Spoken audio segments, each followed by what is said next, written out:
Hello, everyone, and welcome back to the Paddock Talk podcast. Today, we're bringing you our reaction to the Emilia Romagna Grand Prix.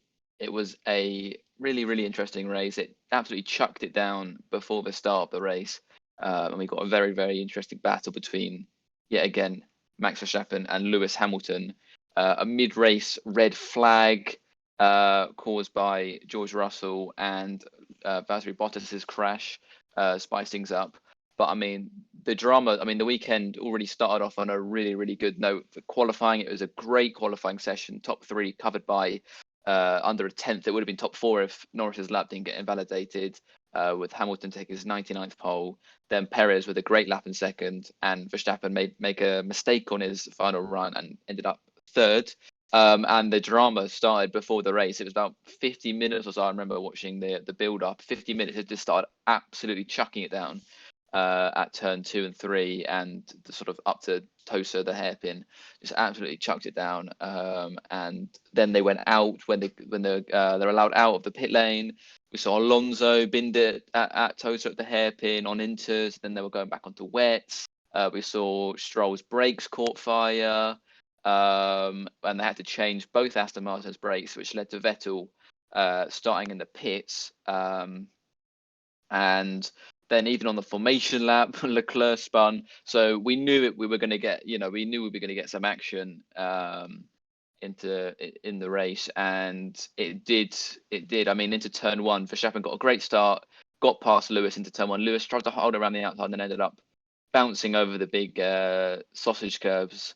But from there, Max led, Lewis was in second, and then we got a safety car after Latifi span, rejoined, and then tried to squeeze Mazepin. There was nowhere to go, and people will probably blame Mazepin, but it wasn't his fault really. Then we got a safety car, and then the race sort of went on from there. From after the safety car, I mean, then it was getting dry. It was the crossover point. Was it there yet? A bit like Turkey, how it never really got dry enough, but it did get dry enough here. And then we had the pit stops, and then we had a pivotal moment in the race where Bottas, languishing down in ninth, came to blows with George Russell, and caused a red flag. But just before that as well, Hamilton had gone off trying to lap George Russell at the hairpin, got on the wet stuff, and just slid straight off the track into the barrier. And then he sort of awkwardly had to reverse back. By the time he'd finished his pit stop, he was a lap down, and luckily the red flag came out. And he was had to unlap himself in a rolling start. Verstappen dropped it almost, did a little half spin on the grass. That could have been very awkward. And then got going again. Norris starting on the softs because he changed him under the red flag, got past Leclerc, and Norris up to second. Hamilton then fought his way through. Perez went off as well, and Hamilton fought his way back through, picking them off one by one, and ended up second. And the final top three were Verstappen over 20 seconds in front, then Hamilton with the fastest lap, which was just enough to take him into the lead of the championship, and then Norris getting a well-deserved second podium of his career. What did we think of the race, guys? Yeah, we looked at the race beforehand, and without the rain, it was looking like it was going to be a very interesting start. But then the rain came down about an hour before, and I was a bit skeptical when I saw the reports of rain all over Twitter. I was like, it's F1. Is it actually going to rain? But no, it came down a bit like how the Nürburgring sometimes happens, and at Spa as well, where half the track is dry, other half is soaking wet.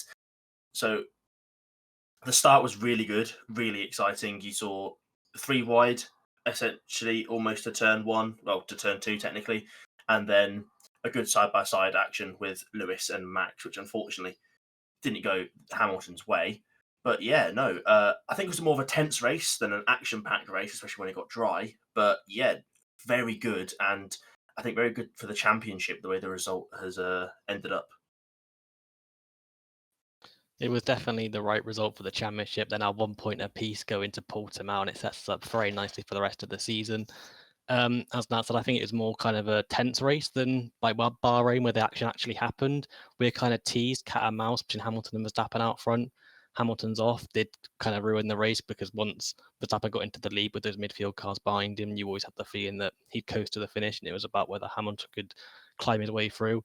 The rain also was much needed because we kind of saw when it dried out, there was that phase in the race where it kind of just like everyone was holding position, not much was happening. DRS did seem a bit too overpowered. Last year there wasn't enough overtaking. This year it was a bit too easy. So yeah, at least it gave us some action, and the rain definitely shook the order up a bit.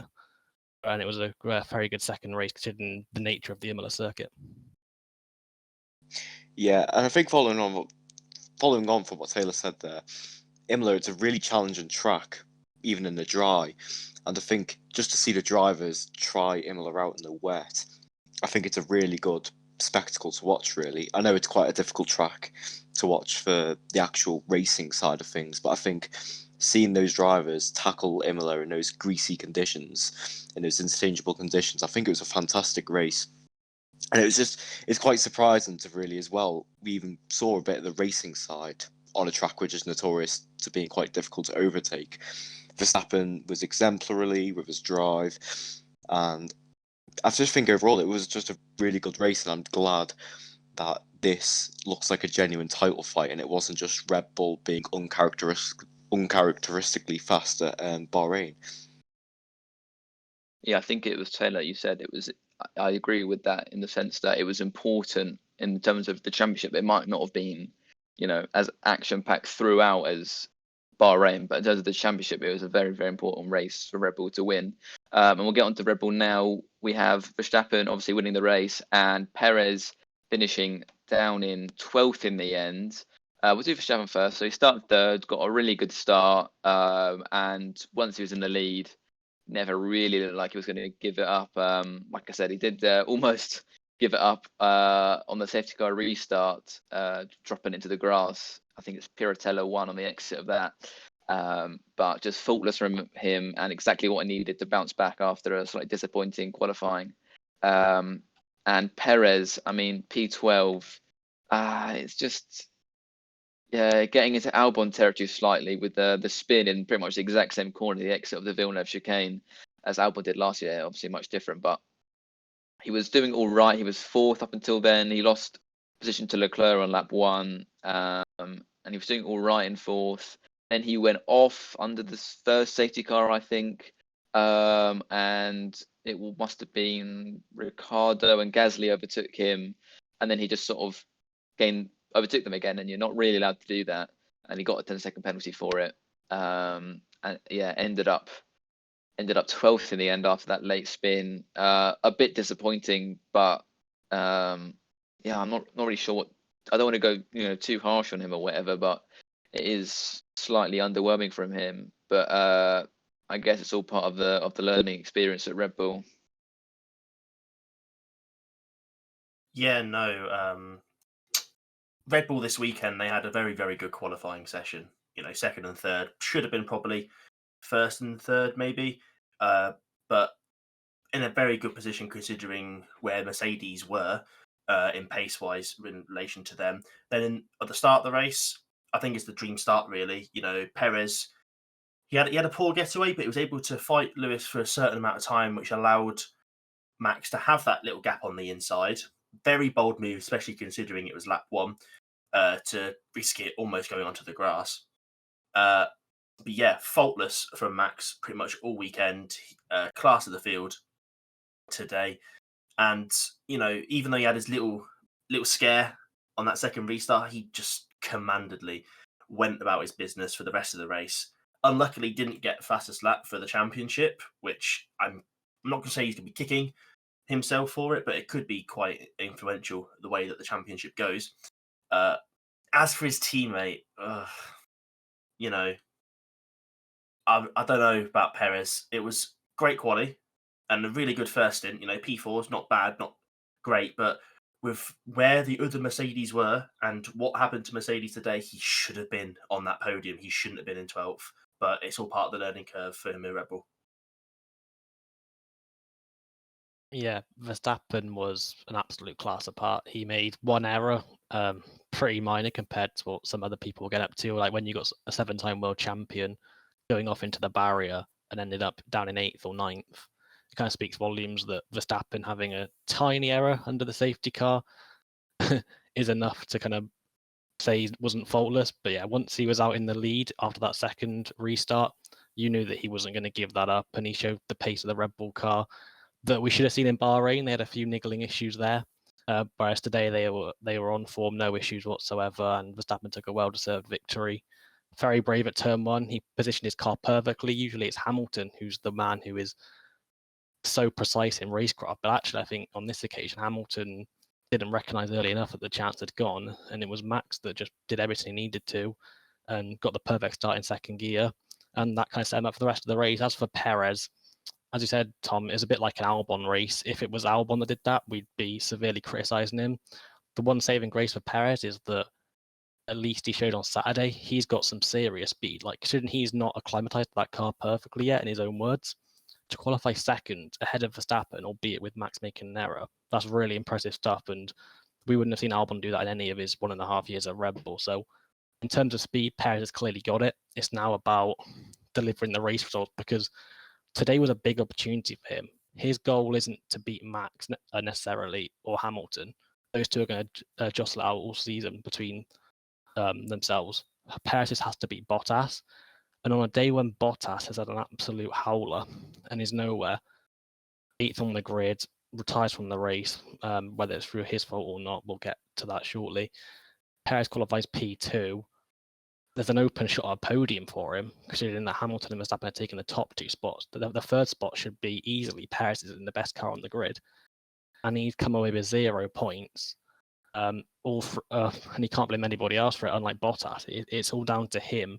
And these are the days where Red Bull will look at that Constructors' Championship now and be like, we're still behind Mercedes despite having the best car for the opening 2 rounds. And with the rate of development or an understanding that Mercedes got on their car, because I don't think they might have brought a few minor parts for this weekend, but I think it's more of a case of the track conditions certainly suited them.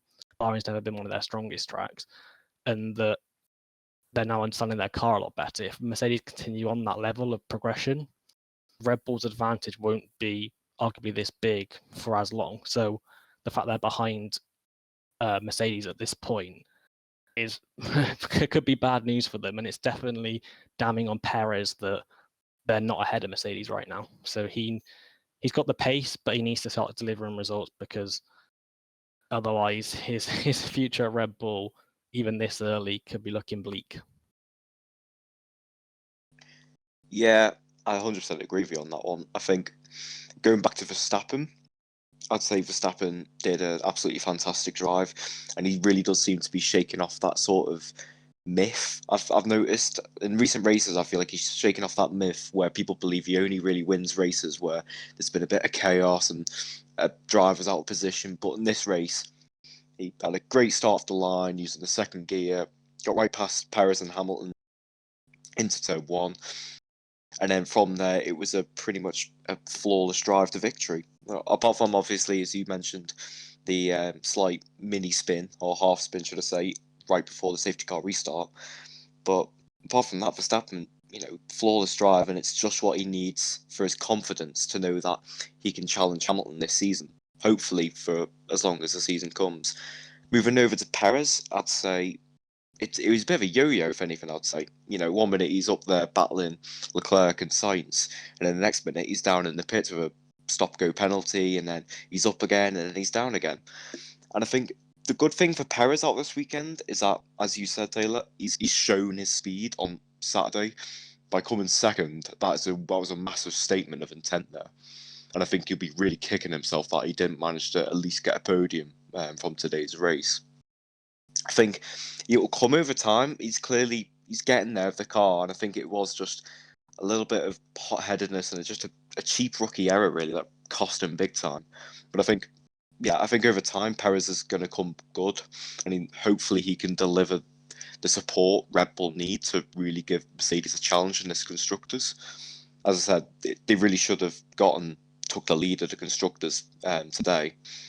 like with Bottas DNFing, but they've really sort of thrown away a big opportunity here to take the lead of the constructors. Yeah, like you mentioned, Bottas might have been off in a spectacular way, but with Perez in 12th, the second drivers both scored 0 points. So it's only, they've only been able to get 6 points back on Mercedes. So yeah, in that sense, it is important. But we'll move on to Mercedes now. I think we should all talk about Hamilton first, and then we'll get into the incident with Bottas, just so we don't forget about Hamilton. We don't have to keep going back to him. So let's just do Hamilton first. So yeah, like we say, second. Not left it late, but he was just trying to hold on to it a little bit too naively, shall we say, into turn 2, is officially is, and went over the bumps. He could have recognised he had lost a position, but from then, yeah, it was about 5 seconds behind Verstappen, and then once it started getting into that slightly drier phase and the inters were sort of graining up a bit and the sort of a bit more slicks, he closed the gap to about 2 seconds. Or even I think it was even 1.5 seconds at one point. You think, oh, here we go, and then Verstappen pits a lap earlier for the slicks and ends up making a bit more of a gap. But even then, with the back markers, Hamilton was starting to gain again, and then into Tosa. People might blame Russell for this, but just get alive, seriously. He's just trying to do the nice thing and get out of the way as soon as he can. Hamilton admitted himself he was trying to be a bit too eager to get past everyone. And planes just slid off the track, and then, I mean, it was almost very Sebastian Vettel 2018 Hockenheim-esque, the way he just sort of very gently just went through the kitty litter into the barrier.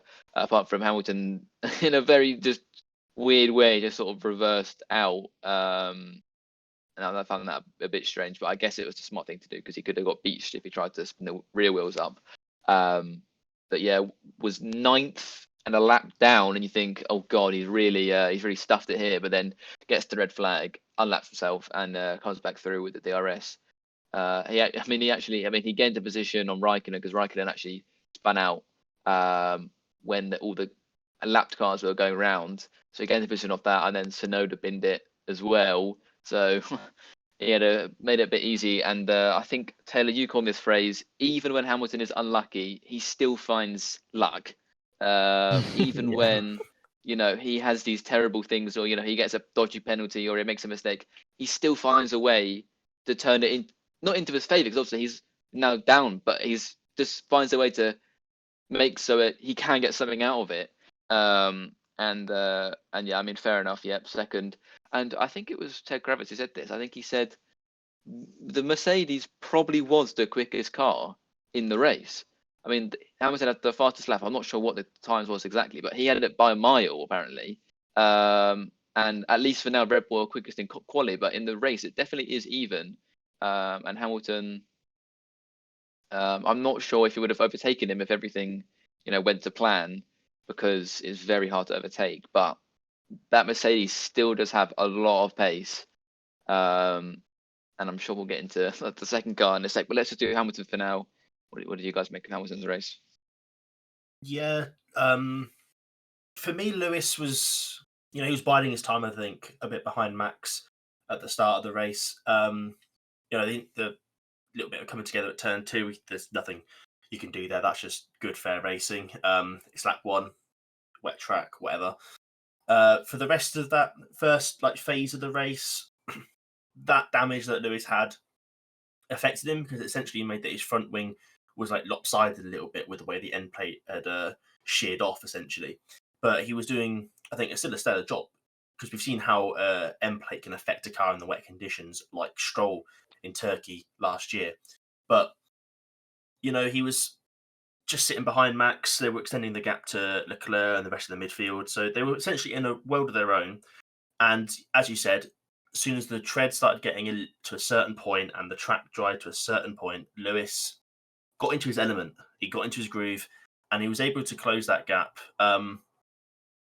In the crossover phase, in the pit stops, it was a slow stop that really ruined his momentum. He was, he had a slow right front, but I think he would have been held anyway because of Giovinazzi coming through to the pit. So it wouldn't really have mattered if they had not had a slow right front, because they would have had to hold him. but he did well to work with the traffic to close back up to Max, and then that mistake. You don't often see Lewis Hamilton make a mistake, especially in greasy conditions, with the talent he has. But, it is what it is. He somehow managed to got out of it. I've never seen an F1 car manage to do a 3-point turn in the gravel and reverse onto the track. But, I think he got lucky with the way the rules are with the red flag. But, it is what it is. He recovered quite well to P2, I think, and to get the fastest lap is very good damage limitation wise. As Tom said, my phrase for Lewis Hamilton is even when he is unlucky, he gets lucky. Like the actual timing for him to have that incident, which is through his own fault, and then that wasn't even the reason for the red flag. Literally, another incident happened, barely any laps, any time apart at all. It's just incredible timing, and he did really well to recover. He was very slick with his moves. He wasn't too aggressive. Like I think he knew the win was gone, so he kind of took his time, was calculated with his decisions, didn't fight cars like Lando defended quite hard against him. Leclerc did for a while. He took, that's typical Lewis Hamilton. That's probably what he should have done on the first lap. I think usually Hamilton would be the type to recognise when a position's gone and then he'll give up, especially when it's Hamilton. In the wet, he's so good that he's definitely quicker in the wet than Verstappen, and depending on the car performance. And he would have had an even better chance of the win if we didn't know how much that wing damage actually cost him, whether it did that much at all. It did look like it in the early stages, but towards the end he was coming back into his groove, so maybe it didn't. But in terms of Hamilton's performance as a whole, I'm not going to rank it too highly because of the comeback, because at the end of the day, he's one of the best of all time, if not the best of all time. That's up to debate. If you're making an error like that in a race that costs you so much time and drops you down to P8, P9, and loses you the chance of a win, no matter how good the recovery is, that should never overshadow the mistake in the first place that cost him the chance of the win. So for that reason, I can't say Hamilton had a good race. I think it was a good recovery. He got fast lap as well, so he keeps the championship lead. And it was disappointing, actually, that in hindsight, Hamilton did go off, because I think a battle between those two on the dry tyres would have been absolutely titanic. It would have been cat and mouse, trading lap times, lap after lap. It would have been such a good battle. But in terms of the actual championship as a whole, as I already said, having those two, one win apiece, one error apiece, it sets things up very nicely. Yeah, definitely. Hamilton, as you said, I think in regards to his race, I think the errors, it shouldn't really be forgotten. And obviously, had he not made those errors, he could have been, battling for the win. And obviously, he got very lucky with that red flag, because I do think it was just, he'd lost a whole lap, but it was the red flag that saved him. So, it's one of them really where you just think he's a 7-time world champion, and it just felt a little bit clumsy at that stage where he went off. It's such a cheap error to make, and I know although the recovery was good, as you said, it's just a shame really that we kind of got robbed of what would have been a very, very good battle. But yeah, I just think it was a good recovery, but I wouldn't go as far to say it was a good race, as you said, Taylor, pretty much. We'll get to the other Mercedes now. Valtteri Bottas started, what was it, 8th, and got overtaken by Sainz and was in 9th for the majority of the race up until his crash. Before we get into it, let's just add some context to the situation. He was battling a Williams. Okay, so now that we've got that established, with the incident, from my perspective, what has happened is Bottas is trying to be a little bit coy, and because of the way the track kinks round to the left, he's not really moved with the track. He's just sort of gone straight a bit, and that has put Russell onto because how narrow the line is. That has put Russell onto the wet bit and then grass, and then he's gone into the side of Bottas. But we saw moves being done, and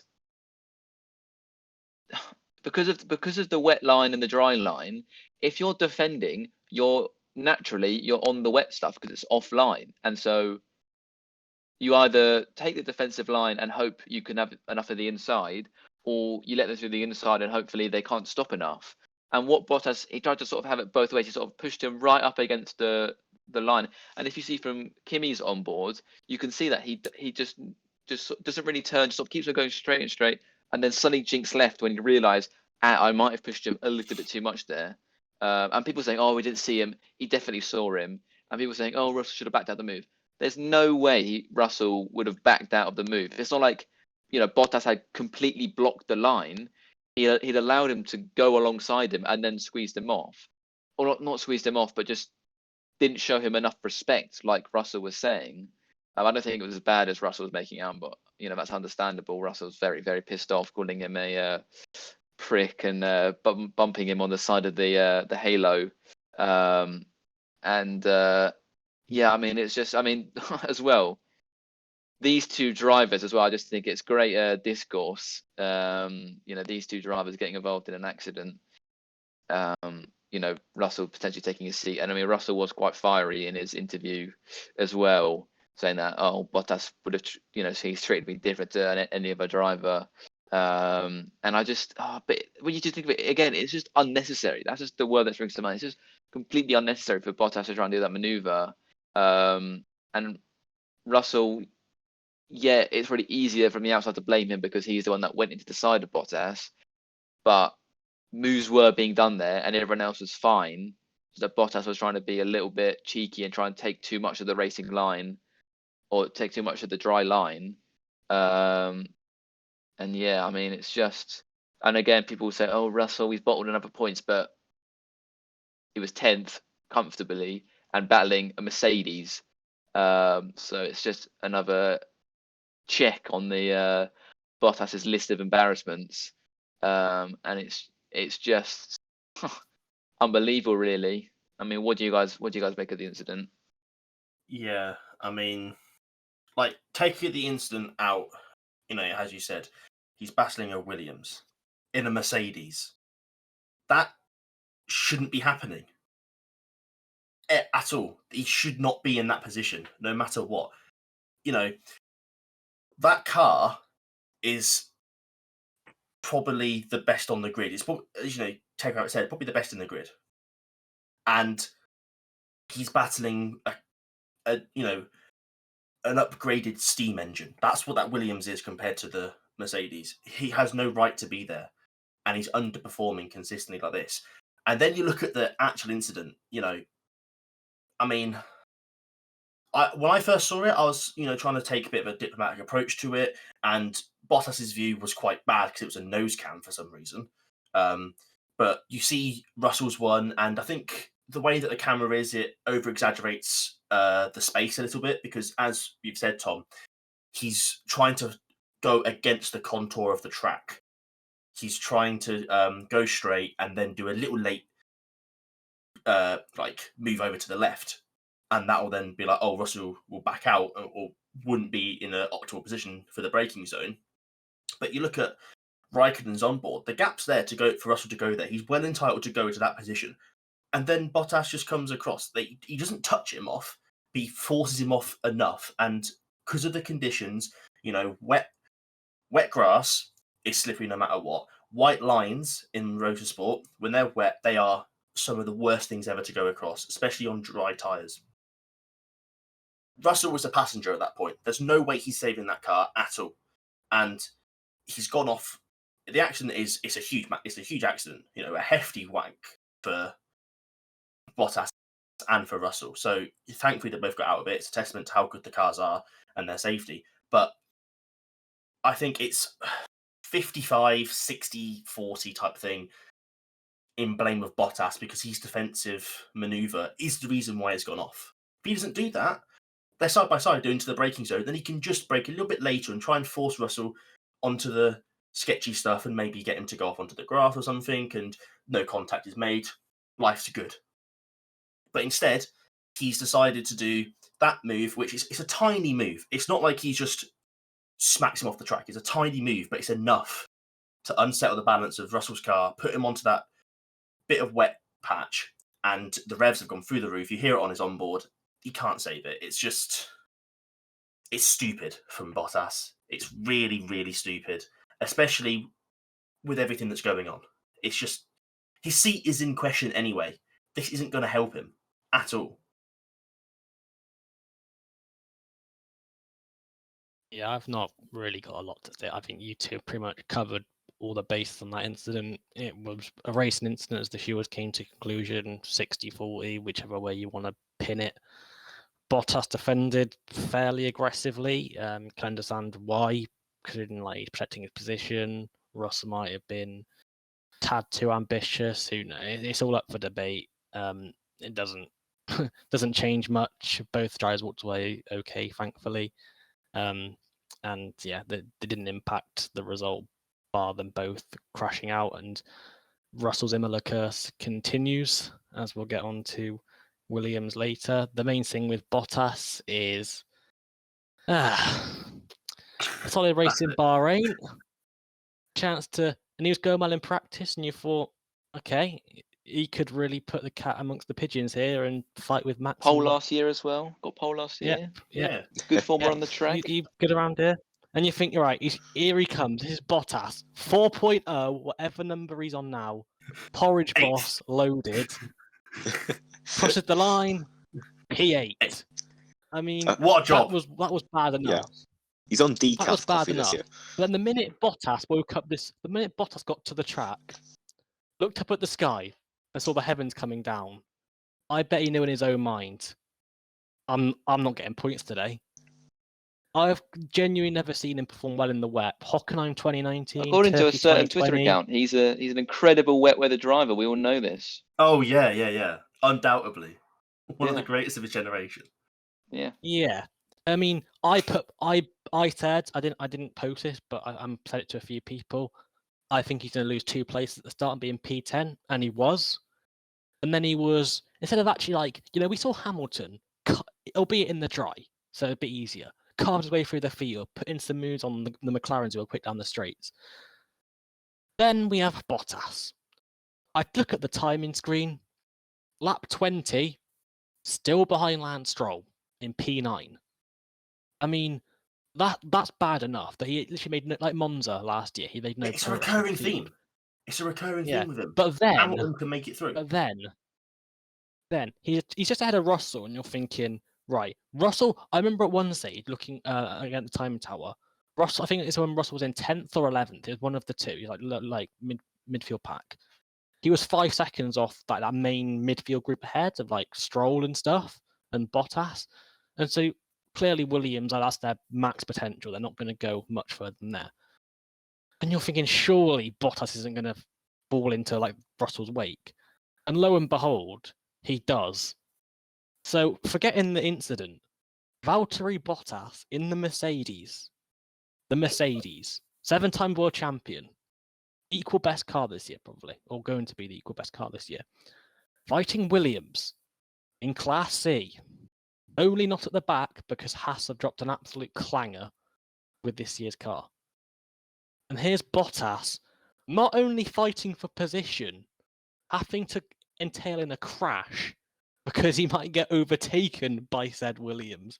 Like, the writing is on the wall. If that, Toto's had some strong to say about Russell, but if that doesn't show to him, when the going gets tough and Hamilton's no longer there, Bottas isn't going to be your man. But I don't know what does. We've had so many occasions where this has happened. This has to be his last season at Mercedes because he's so lucky Perez didn't finish in the points because it would look so much worse on him. And the only saving grace for him is the fact that the incident happened with the one man who will take his Mercedes seat potentially at the end of this. If it's He's Latifi by Williams. If it's Latifi that he has that accident with, oh boy. He is done. No, He's but done out it's just pathetic because why are you defending that hard over P9? It's with like a lap Williams? 26 as well. It's not even like a long. We were barely halfway through the race when the red flag actually happened. I'm pretty sure. So there was a long way to Lap go. 26, race 2, and he's desperately trying to fend off using aggressive tactics, trying to fend off a Williams. I mean, and the reaction between those two as well, you can see it's not friendly. I mean, this probably stemmed back to Sakir where he Childish. got embarrassed. But but he's a grown ass man in the works Mercedes, and he's getting, in these The pressure's in a getting silly to him. He's accident. cracking. Slapped Exactly. around. It's just ridiculous. I said for a while he's regressing as a driver. He's actually getting worse. I think the pressure You has think so? destroyed him. Yeah. I think it is. I said it. I think it was in one of the preseason podcasts, or it might have been in one of the podcasts. He needs to move away. Like he'll probably have to rebuild his. He's a good midfield driver. Like he's We not saw got the it. best race We car, saw but it he's a at solid Williams. driver. Do you think But- do you think But he'd I think settle for a mentally midfield he's car? destroyed. Because Yeah. I think But what he's doing what Vettel did with Leclerc last year and Ricciardo. Vettel got so bad because he started out driving himself because he's trying to make up the deficit. And that's what Bottas is trying. And it was Gasly as well. Do you remember how Marco Horner said he's trying to drive like Verstappen? He needs to drive like himself. Bottas is he trying to drive at overanalyzed. Hamilton's level, and it's not him. He's focusing on his own. Would a his midfield own team even take strengths, him at this and they'll be point? close. Would a Exactly. midfield That's what team I even know, take the him? quality The of the teams are available. The That's what quality I'm of the thinking midfield about I'm right not sure a now. midfield team would take him. Yeah. Nah, I don't think so. I think The they quality should was because there. he's proven he's good in the midfield and he's Yeah. got the experience of Mercedes. Yeah, I think he's like he's he good, has but so with many tips and but with tricks. up and coming But where drivers does he go? and stuff. Yeah, where does he go exactly? Yeah, that's what I'm saying. There's Yeah. no spots. So I can't see it. If Williams you're is the only one. Alpine, that could be one. But then again, you've got drivers in the academy. McLaren, no, you're not getting rid of that pairing for Bottas. Aston Martin, no. Aston Martin, maybe if Seb He's got nowhere. goes. Williams is the only maybe one. No, Williams. he wouldn't. Even then, Williams, do they want to take him? You know, No, I I think think Williams I would think probably it'd be a good take fit. it would Because be a good even fit then, because he has oh my past god, experience. imagine if swap Bottas deal. and Russell swap seats like Raikkonen and Leclerc did. That'd be funny. But we're Jeez. getting too sidetracked, right? I can see Joel, that. do you want to say anything? Yeah. Or Yeah, are we I moving think on to... in regards to the incident, I'm 50-50 as a whole. I think, I haven't seen enough on boards or replays to really, conquer a proper judgment of it. But all I can say is Bottas, his days are numbered at Mercedes. If you're battling George Russell and a Williams, if he's the reason Mercedes lose their constructor streak, he's gone. But the bottom line, he will be gone from that team, and Russell will come in. Mercedes will be absolutely livid if Bottas's incompetence is the reason that they basically finish their streak of consecutive constructor and driver championship doubles. It's just unacceptable from a driver who's meant to be the best team, just not even getting up through the field, staying in that midfield and not even getting past. I get it's similar, but you look at Hamilton, and I know he's in the dry, but it's still no excuse. You're in arguably the best car on the grid, and you're not making any progress. It's abysmal. Let's move on to McLaren then. We had Lando Norris in third, his second podium. Really, really good race from him. Got a little bit lucky with the red flag. He made a change to softs and got past Leclerc. Leclerc was 40 seconds ahead of him before that. So a little bit lucky, but finished where he should have done in qualifying if his lap didn't get deleted. And yeah, really good race. I thought at one point he might have been able to fend off Hamilton, but Hamilton was just a little bit too quick for him. And you've got to say, well done, Norris. He's much more comfortable with the car than Ricciardo is, and just seems super comfortable. And yeah, fair enough. Third in the championship as well. So a bit like he did last year. Really good. I mean, he's always quite good out the blocks. And speaking of Ricciardo, finished sixth. Well, I mean, what's that? 35 seconds off his teammate. And he had to be let past. Ricciardo had to let Norris pass at one point. But I just think Ricciardo's getting up to speed with the team. And I'm sure he'll get there eventually. But sixth, not bad. I mean, McLaren probably have about third fastest car, with sort of Ferrari. So it's not too bad for them. And good effort from Norris. Yeah. This weekend McLaren was really quick anyway. Norris was so super fast in qualifying, as we saw. So once, but in the wet as well, they were very solid, just quite behind people like Ferrari. But yeah, no, I think the team had a good result. P3 and a P6 is good no matter what the gap was between the two drivers. Norris, he definitely deserved the podium. Ideally, it would have been Leclerc in front of him, but oh well, that is what it is. But as for Ricciardo, yeah, he's still just settling into the team, just trying out new things, and his first race in his second race in the team. So P6, all things considered, is a good result for McLaren.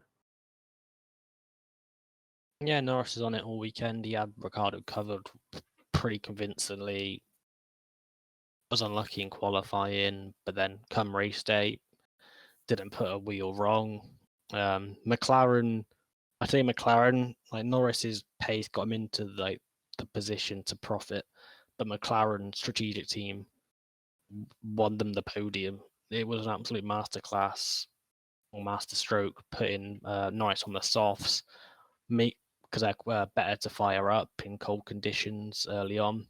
And with the Mercedes engine, Ferrari were lacking on the straights all weekend. They were quick through the corners, but down the straights they were definitely lacking, as we saw on numerous occasions. And once Norris got ahead, he did have to deal with a lot of pressure, but he looked comfortable. Like, that's a good thing for him. He's so young and he looks really comfortable not out front, but in front of Leclerc. Didn't really seem under any pressure, and out to the podium. If the first one in Austria was fortuitous, this one definitely wasn't. I think he got on pure pace, kept his nose clean, and yeah, put Ricciardo in the shade, which I wouldn't be worried about if I was Ricciardo. Norris has been in that team now. This is his third season. Ricciardo's new, and people are too quick to judge drivers.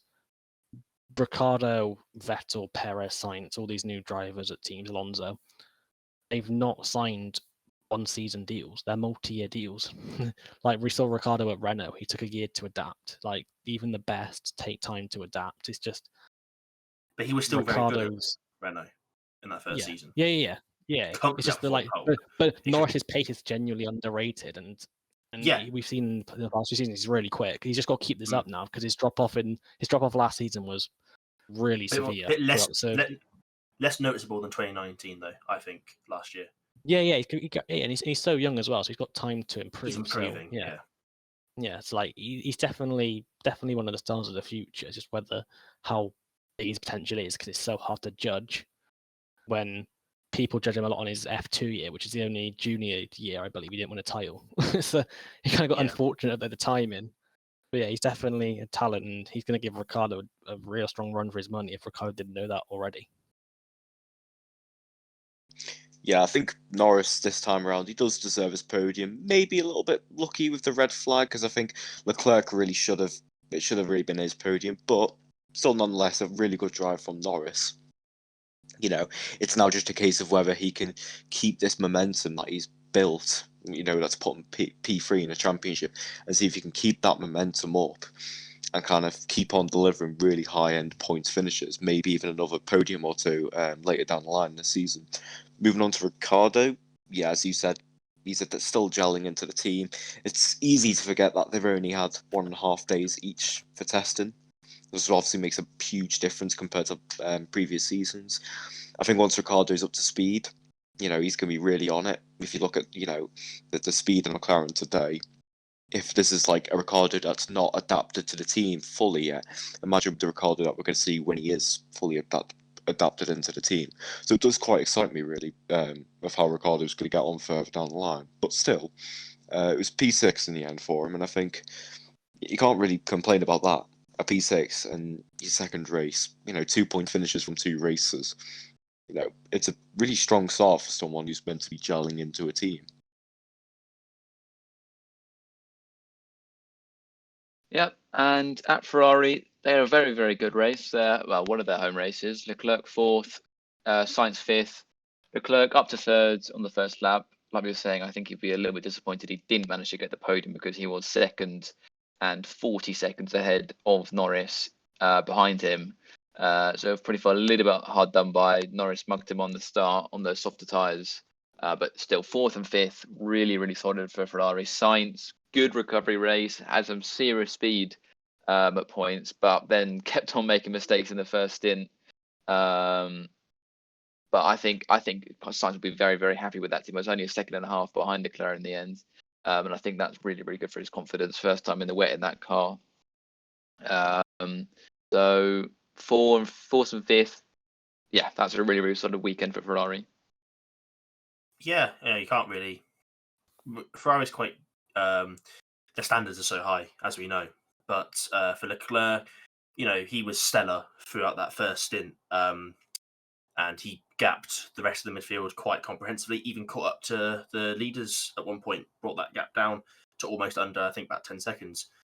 So he was very solid, got unlucky with the red flag, but he still had his chance towards the end to try and get that. But yeah, no, double top 5 for the team is a lot better considering where they were the last time we raced at Imola. So I think that the team's progressing. Sainz as well, another solid showing for him. He was able to match Leclerc and actually be a little bit quicker towards the end of the race than Charles. So that's a massive confidence boost for him, which could only just mean positive things going forward.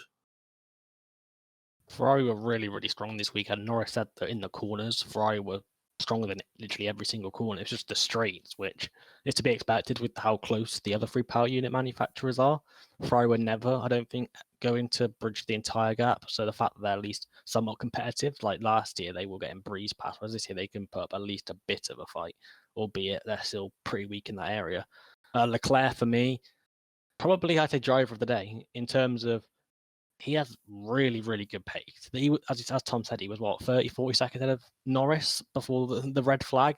He deserved that podium so much because he got up into past Perez, got up into P3, and then didn't look back. He just went. He was clear of that midfield group. He was literally in a class of his own in terms of he couldn't fight Hamilton and Verstappen, but he was so clear of the midfield and Leclerc's become actually seriously underrated because the level of the car has dropped in recent years, whereas Max has been taking all the plaudits flying at the front. Leclerc just keeps on pushing out these solid performances, and it's such a shame that Ferrari are lacking that extra bit of power because he got mugged on that restart through no fault of his own. He had no radio as well. That's a big one to factor in. He didn't know there was going to be a rolling start. He thought it would be like a standard race restart, but because he had no radio, they couldn't tell him. So that's why he kind of dropped back of it from Verstappen for the start. That cost him a lot. But still, P4, P5 for Ferrari, 22 points in the bag. They only lost 1 point to McLaren, which isn't bad considering how strong McLaren looked this weekend. And on tracks where there's not as many straights, Ferrari could do some serious damage in terms of scoring big, big points. And the fact that Sainz is up there is huge as well, because if they only had one driver like they did last year, McLaren would be romping away with P3 this year. Just the fact that Sainz in both races, I think he finished 8 seconds behind Leclerc in Bahrain on an alternate strategy. He went longer than most of the midfield runners. And then today he was right behind him at the flag, albeit with Norris kind of holding them up on degrading softs. It bodes really well it's a really good dynamic there. They seem to get on really well. And they're both pushing each other and it's elevating Leclerc to another level. So good signs for Ferrari for this season and beyond. Yeah, Ferrari can be really happy with their performance today. I think if you told them last year that they'd get P4 and P5, I'm pretty sure they'd bite your hand off for it. Leclerc doing what he does best, which is just being quite hidden really in this race. I think, as you said before, it's a shame that the car isn't as good enough to be able to showcase his real ability. Got really unlucky with that red flag because it would be pretty certain that he would have got a podium if it wasn't for it. But yeah, a good drive for Leclerc. Moving on to Sainz, clumsy error in lap 1, but made a good recovery. Even though he was P11 at the start, which wasn't ideal for him, but I think coming back after that spin and then getting into P5, showing pretty good pace throughout the whole race. I think it's promising signs. You know what I mean? I think. Yeah, it's going to be good for Sainz that he's got these points because it's pretty sure it's going to be a big confidence boost for him as well, knowing that he can sort of keep up with Leclerc pretty much. But yeah, Ferrari, good weekend for them. Moving on to AlphaTauri now. Gasly eventually finishing P7 after Stroll's penalty. And Tsunoda down on 13th. Gasly, again, qualified 5th. And started on the wet and just did not concede defeat early enough, unfortunately for them. Tried to stick it out and they were just not working at all and dropped down in last practically. But fair enough, getting back up to 7th, that's a decent result. And Tsunoda had that off in quali, started last, and I don't really remember him much in there. He's just sort of slowly making his way back up, I guess. And then he after the red flag on the restart, he dropped it. I don't know if he was overtaking Hamilton or Hamilton had just overtaken him, but he dropped it back down the order again at 30th. I mean, you'd have to say AlphaTauri underperforming a bit at the moment. I know it's only been 2 races, but they've only got, what would that be? 8 points in total? And for the pace of their car, Gasly's got 2 5th place qualifying and the best result is 7th. You'd have to say they're underperforming a bit. I know, so some things haven't really gone right for them, but it's just a bit scruffy. And they're a team that need to capitalize when they're on form, because they don't, they can't compete as well as a Ferrari or a Mercedes. So yeah, they need to get their act together and just convert one of these proper performances. I mean, with all the overhyping that Tsunoda got, bit of a humbling. I mean, it's a bit harsh, but it just shows that he is still a rookie. He is still very raw. And yeah, 7th and 13th for them. It's interesting that you say that they're underwhelming because it's true. Gasly has had 2 stellar qualifying efforts back to back, and he's he ruined it himself in Bahrain, running into the back of Ricciardo, and then today, what was that strategy? I don't understand. They waited until he was pretty much last, but like Mazepin, and then pitted him. So it was a very good comeback drive for Gasly to still get P8 on track, and then P7 obviously with the Stroll penalty. As for his teammate, Yuki again. With him, I think he gets a little bit overhyped because his rapid rise through single seaters and the fact that he is, such a young driver. He's obviously no doubtedly he is talent. He has talent in him, and it will come. The results will start picking up a little bit more. He's still got a point in his first race, so this was a bit of a humbling, bit of a not, because it's his first ever wet race, and I think despite the accident, he still did quite well, I think, to have a relatively incident-free race, aside from his track limit penalty and his spin. Yeah, AlphaTauri, they're kind of flattering to deceive at the moment. Their qualifying pace is really, really good, but they're not transforming it into the results they would have wanted. And when your car is quick, you need to really maximize the result before others catch up. They're kind of lucky that because 2022, there's this big overhaul on the horizon. Teams won't be focused as much on this year. So they should have at least the 5th best car for the majority of the season, but they really do need to start getting results on the board if they want to challenge Ferrari and McLaren, which looks a long shot now.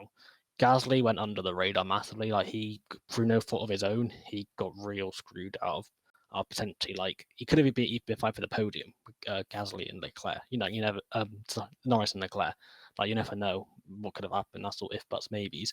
The fact he got back up to P7 once Stroll's penalty came in, that's a real solid drive. He could be happy with that. And then Tsunoda is kind of the come down from the high. All the hype after Bahrain, Ross Brown saying he's the best talented youngster they've had in quite a while. It's kind of all mounted up, all this hype, and then it's just flopped to the ground this weekend. He's had a Giovinazzi 2017 China weekend, just crashed it in qualifying, started at the back, got up to P10, and then spun on one of the restarts and finished outside the points. It was just one of those learning weekends that, on the basis of things, you kind of just say, yeah, he's gonna have we all know he's gonna have one of those weekends. He's so raw, but he's still learning. It's his first F1 race in the wet.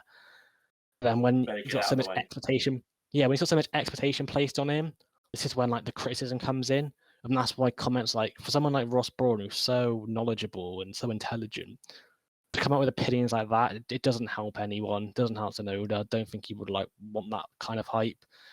AlphaTauri's job now is kind of protect him from that. They kind of got to shield him and to let him get on with his driving and let him learn, because Gasly is such a good driver, especially in the midfield, that soon enough, Gasly could be running away in that teammate battle, and Tsunoda might let that kind of get to him.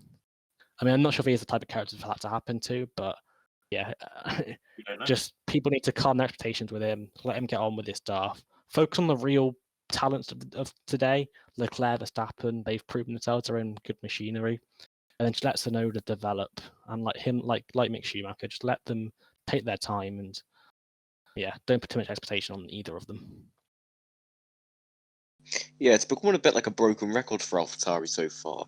I feel like in these 2 race weekends so far, they really should have been on a lot higher points tally. Coming out of Bahrain with only 2 points, and then with Imola today, it's really quite underwhelming. Gasly, he could have really, as you said, I reckon he could have really been a real contender for that podium, but it's just that strategy call from AlphaTauri, which is shocking, and it sort of reminds me of, I think it was Germany 2018, when it was just starting to rain a bit, and they just decided to dump them on full wets. And I feel like AlphaTauri sometimes, they do seem to have a bit of a track record of going for that 1% chance of things and sort of just gambling, really, with their results. In regards to Tsunoda, yeah, it was a rough race for him, a big learning curve. And you got to remember, it's his first time driving an F1 car in the rain. And I think to come from last to P10 before his spin, I think that was quite a pretty solid, impressive result from him. But it's just that cheap spin on the restart that you really kind of think yourself. It's a bit of a coming down to earth, really, for Tsunoda. I think after you see his performance in Bahrain and you go, this guy is amazing, but it's a bit of a highlight that end of the day, he's still a rookie, he's still raw, as you guys have said. It's going to take time, and I'm sure it'll come over the season, but yeah, it'll come over time. But I think at the moment, Tsunoda's still very raw, and I think people need to stop dumping loads of pressure and hype on him, because it's not beneficial for him. And we've seen countless examples of athletes from all different categories of sports crumbling under pressure, and I don't want to see any more of it, to be honest, because it would be a real shame if we see Tsunoda ruined, let's say, because of this unnecessary pressure that's been placed on him. Absolutely. I'm moved to Aston Martin now. Stroll in 8th, Vettel in 15th, and well, technically DNF. I'm a big Stroll fan, and I was really impressed with what he did today. The Aston Martin, we still don't really know where it's sort of resides in the pecking order. Probably above, the Alfa Romeos and Williams, but not really as fast as the McLaren, Ferraris, Alpines, sort of around Alpine and AlphaTauri. But started 10th, went up to 7th. I think he was 6th at one point.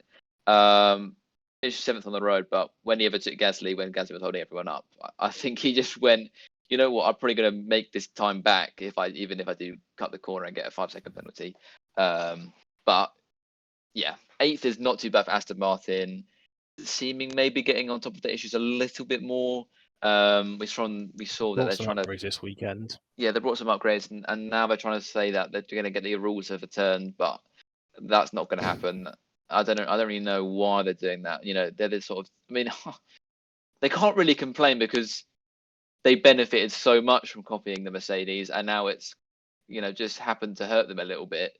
Obviously, they're going to be pissed off. It's understandable, but it's a little bit desperate, and it's not a really good color on them. Yeah, with Vettel, I do feel a bit sorry for him because, he didn't do too bad. I think what was he 30th in qualifying, and had to start in the pit lane, and then he got a stop and go, and then it was all a bit of a mess. And then he got stuck on he was first thing onto the slicks, and they didn't work for about 5 laps, and then by that time he was way off everyone. And then when they did get going, he had fastest lap for a while, just before the red flag. So I mean, there is some pace in there, and I just think it is just like with some of these other drivers that are settling to the team. I think it's just a matter of time before he starts to get going. I don't think it's all doom and gloom with Seb. I know we were probably a little bit harsh on him last week, but what from this week, I thought, you know what, fair enough. I think he was just stuck in the train as well. You can't really overtake, especially in the wet.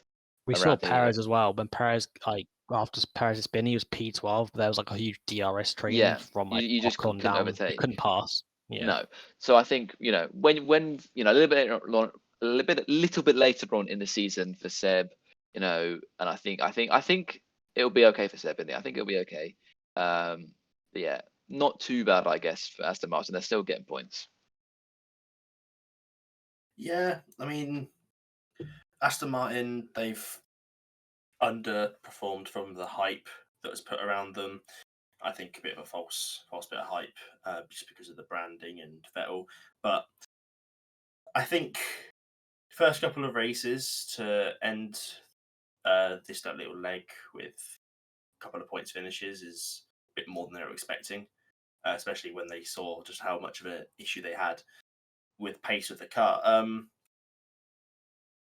It's more just issues for them to get on top of. The brake-by-wire failure that happened to both cars pretty much before they even went racing is, I think, a bit too something that needs to be addressed, obviously. But I think Stroll went heavily under the radar from a lot of people. He's obviously started in the top 10 anyway, but he was comfortably in that fight. And I think him getting P7 on track, obviously finishing P8 because of a penalty after a deserved penalty after just not turning in for turn 3. But I think that if say the Gasly strategy hadn't have happened, or they had realised that they should have pitted earlier, I think that Stroll could have been a bit higher up. He's talented in the wet, we know, and he was comfortably keeping Mercedes at bay. So I think that they have some positives to take away. Vettel as well, there's positives. Even though he finished with a DNF, he had fastest lap, as you said. And I think for them, it's the first few races right after this weekend are going to be a bit of a drag. It's just for them to find out what their car is actually good at and what it's not, and then really try and fix those issues instead of trying to go and run to the FIA about it. Yeah, the complaints don't really make much sense. In terms of like people saying they should build a better card, I don't really agree with that. Obviously, that's common sense. But even Mercedes got caught out by the changes. Like nobody anticipated the cutback on the floor would have this much effect on the low rate cars. The fact that Mercedes lost 8/10 from their qualifying time last year, whereas everyone else was pretty much matching it, and then Williams went quicker, kind of sums it up. So I think they've been caught out, but there's no reason for them to panic because there's no bearing on this year what happens next year. Like we all know that in their former guises as race, Force India, Racing Point, if you want to go back further than that, you can. They do outperform their budget and they can build a good car. Like all this copying saga from last year kind of overshadowed that they can build real good racing cars that are competitive on low budgets, and now they're on an equal budget. So I think like this isn't a case where they built a bad car. It's just the fact that the regulations have kind of had an untimely effect that nobody could have anticipated, and they just need to get on with it. Kind of crap through this season, just switch focus to 2022 as early as they can. They get more wind tunnel time. The lower that they're down there on the constructors from June. On today, Stroll did a really good job. Like, considering he had the issue with the brakes, I thought like we could be seeing like him go through another set of brakes at the restart and be straight into the barrier, but luckily they held on. Then he had the gear sync issue with like Seb did in the second half of the race, and he actually had good pace as well. Like once he kind of managed that problem, and coming P8, it's more points. He's once again beaten Vettel. That's all you can. When you've got a car that isn't as competitive as like the top midfield runners, all you got to do is beat your teammate. And so far, he's 2-0 up against Vettel in qualifying the race. Scored 5 points. And although it doesn't sound a lot, 5 points for like a team like Aston Martin, that's actually like to get like 5 points, or to overcome 5 points. Vettel would have to score 7th place at one race. And on current form, this car isn't good enough for 7th place. So Stroll's just kind of accumulating those low points, building up a buffer while Vettel adapts. And so far he's ahead of him. I do think Seb, he had pace this weekend. It's such a shame for him that in qualifying he kind of got a bit screwed. The red flag, so he only had one run in Q2. They then sent him out earlier than the end point when the track was at its best, because I presume they were scared about the yellow flag situation of Bahrain. And then the fact that Stroll burnt through his brakes, and yet his are the ones that got fixed, whereas Vettel, I don't think it was as big a problem, and yet he was that had to start from the pit lane, it does sting. And this guy needs some luck badly in Portimao. Even when he did have good pace and was like, I remember at one stage he was right behind Ocon, but when Ocon was behind Alonso, I think they were like 11th, 12th, 13th. He could have been the 10th of Ocon at the end of the straight. Then Alpine, either Ocon passed Alonso or they swapped cars, we didn't see it. And then Seb had the gear sync problem, and that dropped him out of all contention. Did a good job at defending on Perez, but he was a sitting duck, and then they finally retired him with a gearbox issue. It was a case of everything that could go wrong this weekend did go wrong for him. The main thing is that he said he's happy with the car, or getting happier with the car. He's more comfortable. You can see that from his onboard on his qualifying lap. Sector 2, 3 looked pretty settled. So there is light at the end of the tunnel, unlike the Ferrari days towards the end. It's just a case of whether he can have a clean weekend in Portimao, knowing his luck probably won't, something will go wrong. If he has a clean weekend, and they can just go from there. Yeah, Aston Martin again. Yeah, they could have. They did all right, but I think it's just one of them weekends for them where I think with Vettel's case, it'll be one where he really wants to forget it quite quickly. Nothing went his way. Just a bit of a nightmare weekend, really. Most of it was out of his hands, to be fair. But yeah, hopefully when it comes to Portimao, we can really see Vettel do what he does best.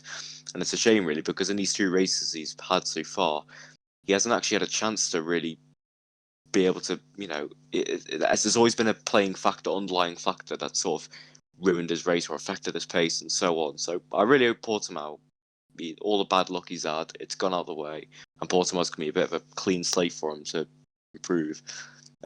Moving on to Stroll, I think he managed the problems really well, and to finish where he came, I think it was P8, I believe. It's just a really solid drive, and that's what Stroll does. It's one of his strong points. He can just really it's a dependable, plucky driver, that's what I'd say.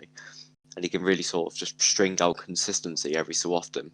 So hopefully this consistency stays with him coming races, because Aston Martin look like they're really going to need these points wherever they can take them.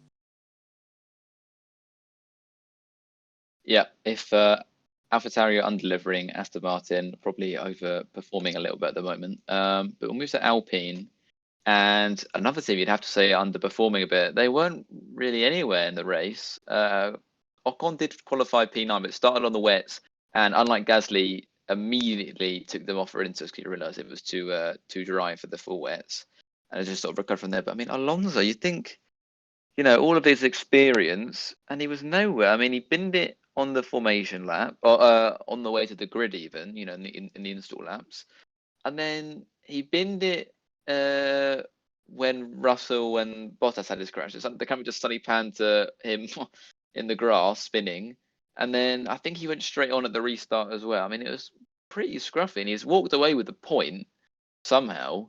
So I guess, on paper, a double points finish at Alpine isn't too bad, but they brought some upgrades.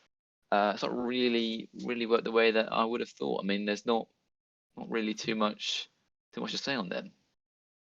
Yeah, I mean, it's so early on in the season, and obviously Alpine have Alonso coming back, trying to get into the swing of things. A bit of a stupid error, but oh well.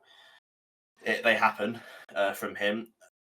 Ocon as well, he's a good driver in the wet, and I think they sort of might have ruined a potential for a good result with him by putting him on those wets. But, they've got to make the gamble, and they've understood that they made a mistake. And it was difficult, but he managed to finish in the points anyway on track, I'm pretty sure. And then that, obviously, the penalty to Raikkonen has allowed Alonso to get a point. So the positives from them, points to start the season off in the second race is always a good thing, but they're not where they need to be. They're still failing to deliver on that. We're going to be fighting for a title type thing, but I think that for them, they're also struggling, like Aston Martin, to really understand why their car isn't performing to the same level. But it's going to be a long season for them, just like the team from Toaster. Brief summary of Alpine, there's not a lot to say. Alonso, absolutely nowhere. Kind of did the Hamilton Hockenheim 2019, where he was nowhere, and the penalties just elevate him into the points that, somehow just because he finished in a decent midfield car or like a lower midfield car, he somehow got points or a point. And then Ocon really did well. He got outclassed by Alonso in Bahrain, like regardless of his qualifying issues with the yellow flags. He didn't really do much in the race either. But this weekend he was on it, out-qualified Alonso, outraced him, overtaken him, just by the pit stop fiasco was down on the wets. And yeah, Ocon, good signs for the future. Not so good signs for Alpine as a whole. Could be a season of struggles, but I think their eyes are all on 2022. Their car seems quite outdated. I think they might be running like an pretty old chassis, a couple of seasons old maybe. And their engine hasn't had much development work. So just kind of getting through this season and then hoping next year they can make a big jump with the new regulations. Yeah, Alpine, really forgettable race from them, to be honest. For a double points finish, it was just quite quiet from them. Don't wrong, to get 3 points this weekend, it's not bad, but it wasn't exactly. Alonso didn't really set the world alight, and I don't think he has done since his debut. Don't wrong, I know with Bahrain he got unlucky with the sandwich bag, but for a driver of his experience, he shouldn't be making stupid errors in the wet. You know what I mean? You'd think a race like that in the rain, you think that's Alonso's race right there. It should be his for the taking, and he should really, get a strong points finish. But a lowly 10th only because of a penalty. It's pretty poor. And then Ocon, P9, again a quiet race. Not much to say really for me anyway. Did the job. But it's hard to tell with Alpine at the moment where they are. They don't seem as good as what people are really expecting them to be, especially me included. But yeah, if Ocon, just a quiet race and 2 points, not bad, but not great anyway. Yeah, I just want to quickly mention that. I mean, Alonso has taken 2 years out, so I guess there's might be a bit of rustiness there, but still, you would expect him to do slightly better than what he did. And then we move on to Alfa Romeo. Just quickly go through these guys. I mean, I guess it'll be 13th and 14th in the end when you apply Kimi's penalty. I mean, they could have been, maybe should have been, 8th and 9th. They were 8th and 9th at one point, and then Giovinazzi had to stop because I think he had some problems with his brakes, and that dropped them way down. And Kimi was pretty solid, but got a 30-second penalty due to some infringement, I think, at the start line. So that's not their first points of the season. Williams were ahead of them in their sort of mini battle, but they didn't deliver. So this would have been this could have been, the chance to get a few points over them in that battle for 8th in the constructors. But I don't think anyone really has much to add to that. So I think I'll just move on to Haas. Anyone have anything to say? They were on Alpha World. They were on for a double points finish. Yeah, until it was pretty and they ended decent. up with nothing. Yeah, they considering they were behind Williams in qualifying, they actually did all right job in But the hard race. done by that. Like infringement, yeah. It's one of those things where no one's really to blame. It's just kind of like just one of those minor things that gives you a big penalty and you drop out the points. Maybe a bit of an overly harsh penalty. Yeah, I mean, in these races, you need to be with a lower midfield. You need to try and get as best as you can. You need as much as you can take, and yeah, I think it's they a took a little bit too much. Yeah, but it is what it is. But I mean, Kimi was praying with Ocon, Alonso, Perez. So on raw speed, probably wouldn't have been that high up. But yeah, like I said, been a good result for them if they got the points. Move on to Haas. I was Schumacher all weekend, to be honest. They both.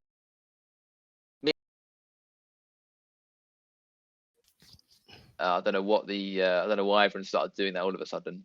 But that was quite embarrassing. And then he had to trundle around with a broken front wing. And I don't know if you guys have heard. I don't know if people listening as well have heard on his team radio, the full team radio with his engineer. I think his name's Gary Gannon. He's a legend. Yeah, honestly, it was so cute. Yeah. The little team radio is like, we're just gonna go around, and then we're just gonna, everything's okay. Don't need to go fast, and then we'll just, change the front wing. It'll be on fresh tires, and it'll be all great. I don't know That's what that what you American need. accent was. Yeah, That's he's a what you calm need. race but engineer. Yeah, but he's yeah, very calm and You know, he's Mick very was calm because probably I mean, beating himself up for having an yeah, accident. Mick You would know, Mick would have felt so low after that. I mean, Gary's got the experience with Grosjean binning it and whinging every 5 seconds, so I guess yeah. he's had to be experienced with that. But no, Mick Also, wasn't really like, whinging. this is why we get told these guys aren't just like they just have to read the rule book page to page and know all the things about these cars. Which they switches develop speed. relationships. They're Yeah. coaches as well. They're Yeah, like they're coaches driver as coaches well. and mentors. They're with the mental side as well. They do You see with everything. Bono, They are so like- underrated. Bono is so good. Yeah. And like, yeah, fair Like, enough. you His could getting see there, it. Lewis, is annoying. But as a Yeah, but- coach, he's so good. He keeps Lewis focused. Like if Yeah. Lewis is like agitated, he'll calm him down or he'll urge him Yeah. on. Like Exactly. these Yeah, I guys, know. like, It's, as you said, Mick would have been so helped by that, and especially someone so young in Yeah. the early years of his no, career no. in It's F1. just funny That's what because you want. you say that, but then you've got Stroll and Brad, but they're just They just constantly don't shouting work. at each other. It's like it's just like Yeah. Brad, the brakes are ready. It's like drive fast, lads, drive fast. This is never. They don't seem to get on, but apparently they're fine. But it's just it's just that Brad always seems a little bit agitated on the radio. But yeah, I mean, Haas have said repeatedly. I mean, it's just a learning year for them, really. So And chuck it in having the an bin, yeah. experienced engineer like that for Mick will be great. But yeah, man, he finished about a minute ahead of Mazepin. I mean, I don't know if that's more if Schumacher was good or Mazepin was bad. Probably but, but Mazepin spun late on. So that's He why spun the late gap's so on. big. He got involved in a crash with Latifi, which wasn't really his fault. yeah, Latifi was unsighted. He admitted it. When it came Yeah, on, and so. well, I guess he finished, so he'll get experience. I mean, in It took very him very almost tricky. 60 laps. Almost 60 laps for his first spin, so that is a very good improvement from last time out. Yeah, that's not bad. That's not Maybe bad. he will last a full race distance next time. So he's improving. That's all that matters. Yeah, Making he's progress. just making progress, slow and steady. Doesn't win the race in F1. Won't win the race with a Haas, but you know. No, won't win the race with a Haas, but he you might know, get 18th. He might get 18th. well, he got 17th. So Oh, he got 17th. Ah, brilliant. Incredible. We're making out like 17 is a huge Yeah, result for them. it's a little victories. That honestly could be his highest result of the year. If they could get 17th though, like in a race where everyone finishes, that's a good result. Like But- if there's no issues. No, I know, It was yeah, a race I of know. chaos, and they got 17th. Yeah. No, but the worst thing is that even after the red flag, they were still a lap down. It was still like there's no chance. But I was looking at the engine when it actually came, and the gap was quite similar. So and even in 2/10, or maybe it was 4/10, it's off pretty much a second. So yeah, I was quite impressed with Schumacher. But move on then. Pretty comfortable all race pretty much. But yeah, like we said, that Bottas. I mean, I think he'll be more frustrated because he knows it was a good opportunity for Williams, and I think he said that in the interview as well. If you interview with Natalie on Sky, he was like, yeah, you know, for us this is a big result, but you know, for Bottas, what's he doing in ninth? You know, he doesn't care if he finishes 9th or 10th. So yeah, I think Williams will be disappointed as well because Latifi was in Q2 running in. Showed some good pace as well.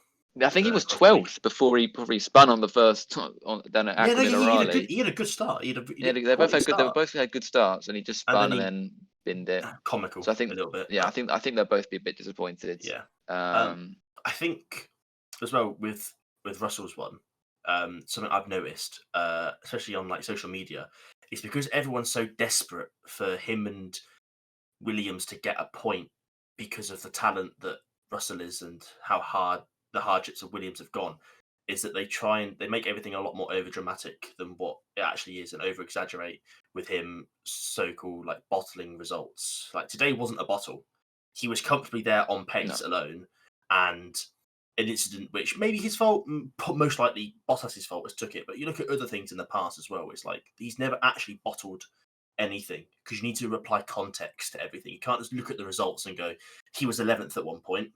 The guy in front of him retired, but you know there's 5 guys behind him who are on fresh softs or something like that. You know, you've got to apply context, which I don't think a lot of people do, which leads to a lot of fake narratives. But you know, Imola is a good track for Williams, so I think they'll be a bit disappointed about the way it all went, but Absolutely. it is what it is. They just got to move on to the next one, haven't they? Yeah. As an out of 10 rating, I would probably give this 7.5. Seems about right. 8's a little bit too harsh because the second half of the race was Quite dull. quite dull. You know, The Imola first part was that really is good. what it's going to be. Yeah. Yeah. First part Was was a really bit good. but- That's like a 6 is like an average race. I think it was above an average race. Yeah, it was like, definitely above that's the average. interesting part. Yeah. That wasn't. It wasn't like And for a Imola as massively well. good race. Yeah, It's for Imola. Imola wise, it was like a 9. But Yeah. in terms of like the grand scheme of It's- things, yeah, 7's about right. Yeah. I'd And say I- about was 7.5, I'd say Yeah. for me. Today Yeah, was a 7.5. perfect example of a race of two halves. You know, the Yeah. whole complexity Quite literally changed with as the soon red as it got flag. dry. Yeah, exactly. Yeah, the red flag changed everything. Like That is two as red different flags races. do. But yeah, it was essentially a second race from that. It's like a sprint race. Yeah, and I've got some reviews here from the Paddock Talk podcast fans on Twitter. Make sure you go follow us on Twitter if you haven't already. Paddock Talk Pod. We've got Ryan here, 7 out of 10. Chaotic start, did slow down mid-race, but the red flag reinvigorated the race, and it was tense to watch between Norris, Leclerc, Hamilton, and Sainz battle at the end. Would agree with that. Yeah, can agree. We've got Dill, Battle in Aston. guy who was here last podcast. 7.5 out of 10. We've got Svet, our resident Bulgarian of the podcast, 7.5 out of 10. The analysts just show one Bulgarian view. Our resident our voice, Hungarian, 6.5, maybe a 7. Happy We with love edge of my seat, Bulgaria. but yeah. If anyone other Bulgarians are watching this, then you know, Well, Yeah, shout let us out- know. Don't be If shout you're out listening from Bulgaria. Shout out. Up the Shout Bulgaria. out Bulgaria. Shout out the Bulgaria massive. All right. Yeah. And then Yeah. last one we got Daniel saying 7.5. Incredible what a bit of rain can do to what was a pretty mediocre race last year, and I would agree with that. It was definitely exciting with the when the rain was sprinkling at the beginning of the race. I thought, Uncertainty. anything can happen here. Yeah. But yeah, that has been our reaction and review of the Emilia Romagna Grand Prix. I just want to say, or all of us here want to say, thank you for the support on the last podcast, our review of the Bahrain Grand Prix. Really, really good support on that. Best views by a mile, and watch time and everything. Yeah, so just thank you for that. We It hope means it a lot, continues for this one. considering our yeah, size. it means a lot. So much. So we really appreciate you watching, and Enjoying. hopefully, and enjoying them. Hopefully you stick around for this one. If you've made it this far in the Props to you. podcast on YouTube, put in the comments, shout out Bulgaria. All right, that's what I Yeah. want you to do. If you're listening to this on YouTube and you've made it this far to That's the end, the aim. shout That's out the aim. Bulgaria. All right, Shout you out need to put Bulgaria. it in the comments so we know you've made it to the end. But yeah, thanks for watching. Make sure you follow us on Twitter, like I said, Paddock Talk Pod. And Spotify. And Spotify as well if you prefer the audio versions. Nice little car journey. Yeah, if you want a car journey, listen to it on the go. And that's it. We'll be back with the Portimao preview hopefully next week or 2 weeks maybe. And yeah, thanks for watching. Next weekend, the preview. Yeah, thanks for watching and goodbye.